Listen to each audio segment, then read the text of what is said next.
வணக்கம். இன்னைக்கு நாம ஒரு மிக சுவாரஸ்யமான ரொம்பவே பவர்ஃபுல்லான ஒரு ஆன்மீக தலத்தை பத்தி தான் பார்க்க போறோம்.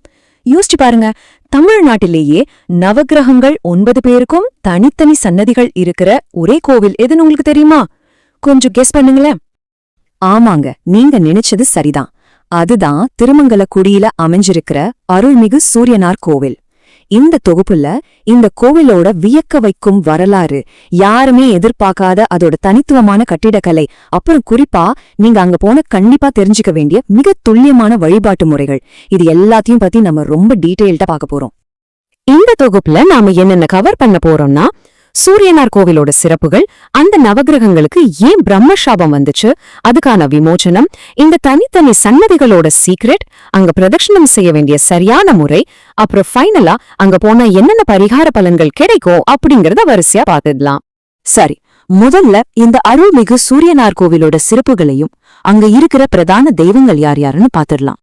பொதுவா எல்லா கோவில்களையும் போல இல்லாம இங்க மூலவரே அருள்மிகு சிவசூரிய பெருமான் தான். அவர் கூடவே உஷா தேவி, பிரத்யூஷா தேவின்னு 2 தாயார்களும் இருக்காங்க. ஆனா இதுல ரொம்ப முக்கியமான ஒருத்தர் இருக்காரு. அவர்தான் கோள்வினை தீர்த்த விநாயகர். பேர்ல இருக்கு பாத்தீங்களா, கிரகங்களால வர்ற தோஷங்கள் எல்லாம் தீர்த்து வைக்கிற ஸ்பெஷலான விநாயகர் இவர். இப்போ நம்ம 2வது பகுதிக்கு வருவோம். நவகிரகங்களுக்கு ஏற்பட்ட பிரம்ம சாபம். எதனால இவங்க 9 பேரோ இங்க வந்து உட்கார்ந்திருக்காங்க அப்படிங்கிறதுக்கு பின்னாடி ஒரு செம்ம இன்ட்ரெஸ்டிங்கான புராண கதை இருக்கு. ஒரு காலத்துல காலவ முனிவர் அப்படின்னு ஒருத்தர் இருந்தாரு. அவர் தனக்கு வரவிருந்த தொழுநோயை நினைச்சு பயந்து நவகிரகங்களை வேண்டி ரொம்ப கடுமையான தவம் செஞ்சாரு. முனிவரோட பக்தியை பார்த்து நவகிரகங்களும் மனமிறங்கி அந்த நோயை குணப்படுத்திட்டாங்க. ஆனா இங்கதான் ஒரு ட்விஸ்ட். இத கேள்விப்பட்ட பிரம்மதேவனுக்கு கோபம் உச்சத்துக்கு போயிருச்சு. மனிதர்களோட கர்ம வினைப்படி பலன் கொடுக்கறது மட்டும்தான் உங்க வேலை, அதை மீறி நோயை குணப்படுத்த உங்களுக்கு யார் அதிகாரம் கொடுத்தது அப்படின்னு கேட்டு அந்த 9 கிரகங்களுக்கும் தொழுநோய் வர மாதிரி ஒரு பயங்கரமான சாபத்தை கொடுத்துட்டாரு பிரம்மா. அடுத்து 3வது பகுதி, சாப விமோச்சனமும் கோவில் அமைப்பும்.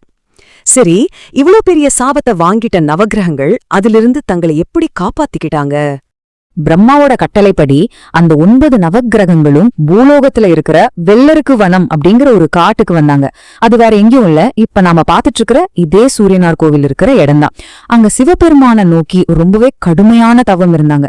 அவங்க தவத்தை மெச்சி ஒரு ஞாயிற்றுக்கிழமை அன்னைக்கு சிவபெருமான் நேர்ல வந்து அவங்க சாபத்தை நீக்கினாரு.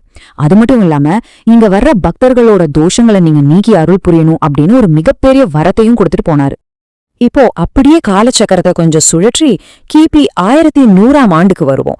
நாம இப்போ பாக்குற இந்த பிரம்மாண்டமான கற்கோவில் 1ஆம் குலோத்துங்க சோழ மன்னனால கட்டப்பட்டிருக்கு. அதுக்கப்புறம் விஜயநகர பேரரசர்கள் காலத்துல இந்த கோவில் இன்னும் பெரிய அளவுல விரிவாக்கம் செய்யப்பட்டிருக்கு. எவ்வளோ பெரிய ஹிஸ்டரி பாருங்க.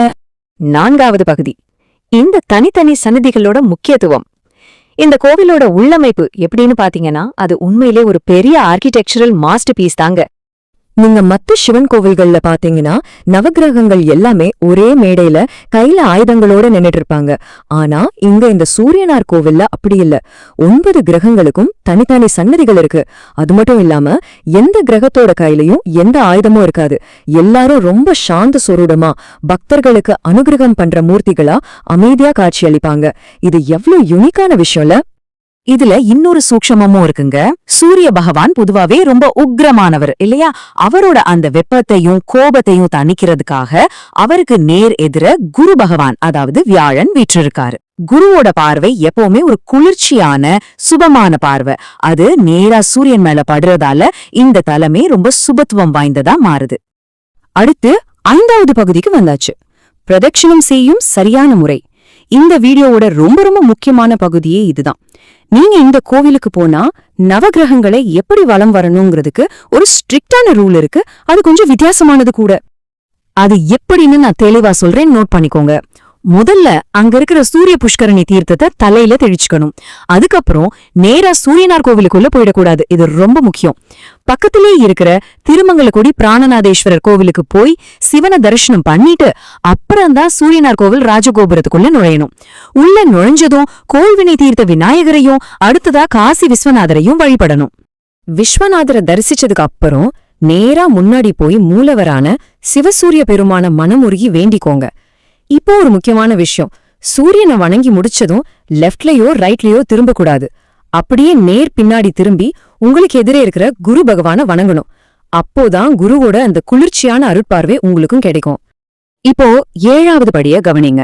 குருவை வணங்குனதுக்கு அப்புறம் மத்த கிரகங்களை ஆன்டி கிளாக்வைஸ், அதாவது இடப்பக்கமா சுத்தணும்.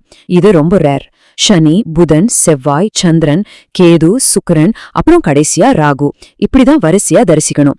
எல்லாத்தையும் முடிச்ச பின்னாடி வழக்கம் போல வலப்பக்கமா திரும்பி வந்து முதல்ல கும்பிட்டோமே அந்த கோள்வினை தீர்த்த விநாயகரை மறுபடியும் ஒருக்க வணங்கி உங்க வழிபாட்டை கம்ப்ளீட் பண்ணணும். கடைசி பகுதிக்கு வந்துட்டோம். பரிகார பலன்களும் காணிக்கைகளும். சரி, இவ்ளோ கஷ்டப்பட்டு ரூல்ஸ் எல்லாம் ஃபாலோ பண்ணி சாமி கும்பிடுறோமே, இதனால நமக்கு என்ன பலன்? கோவிலுக்கு என்னென்ன எடுத்துட்டு போனா நல்லது? உங்க ஜாதகத்துல சூரிய தோஷம் இருக்கு, இல்ல முன்னோர்களோட பித்ரு தோஷம் இருக்குன்னு ஃபீல் பண்ணீங்கன்னா இந்த ஒரு சிஸ்டமேட்டிக் வழிபாடு அதுக்கு ஒரு முற்றுப்புள்ளி வைக்கும். அது மட்டும் இல்லாம கண் பார்வை சம்பந்தப்பட்ட பிரச்சனைகள், தீராத தோல் வியாதிகள் இருக்கிறவங்க நான் இப்போ சொன்ன அதே வரிசையில வழிபாடு செஞ்சா சீக்கிரமே ஒரு நல்ல நிவாரணம் கிடைக்கும் அப்படிங்கிறது காலம் காலமா இருக்கிற நம்பிக்கை.